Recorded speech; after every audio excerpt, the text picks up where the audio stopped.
Now, Channel 3 Early Warning Weather. Good afternoon, everybody. Welcome back to Eyewitness News at noon. I'm meteorologist Mike Slifer. We want to start with the latest from the National Weather Service.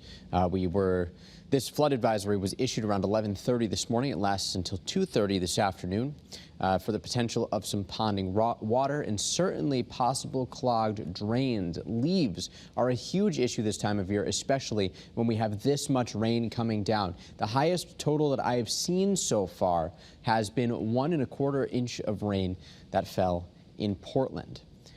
Outside of that area, though, some radar estimates are now pushing 2 inches of rain. I would not be shocked if that actually came to fruition. So if anybody has reports of rain, especially across portions of central Connecticut, southern Hartford County into Middlesex County and New Haven County, I would love to know exactly what's going on in your backyard, because right now the early warning pinpoint Doppler certainly shows a lot of activity out there. We've been tracking this band right here of some very heavy showers. We'll start now with what's going on along the Massachusetts border. Some of the heaviest rain now up 91 into Longmeadow and Agawam, but we still have some downpours through Enfield, down through Windsor Locks, over to Simsbury, Avon, and out toward Granby, too.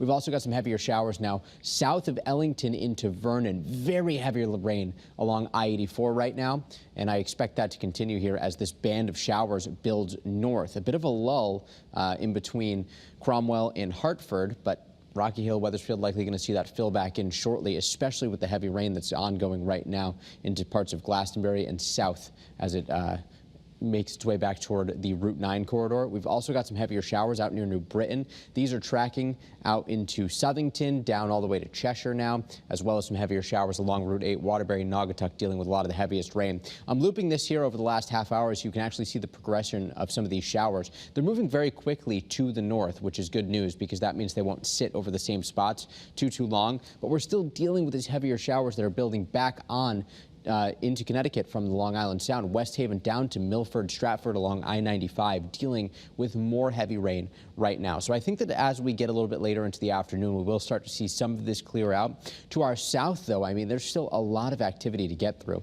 This is all moving north. It's being fed by some of the warmer waters off the Atlantic, and that is expected to make its way into Connecticut. Here's a live look right now on our iCam in Rocky Hill. Visibility under these downpours is extremely low. The cloud deck itself also quite low. People along Route 9 right now in Middletown dealing with driving rain, just heavy downpours, and certainly a different sight in Torrington. Our iCam not showing much of anything. In fact, it's brighter, the clouds are a little bit higher, the sky winds right now coming out of the north, but all of the rain is moving from the south to the north. Futurecast shows things clearing up as we get a little bit later into the day here. And I think tonight we may still see just a couple of downpours here or there, but the bigger story is certainly going to be a trend for drier weather as we get later into the week. Wet tomorrow through Wednesday, but by Thursday, things are looking much nicer. In fact, we could actually warm things up a bit Thursday before the front itself actually rolls through.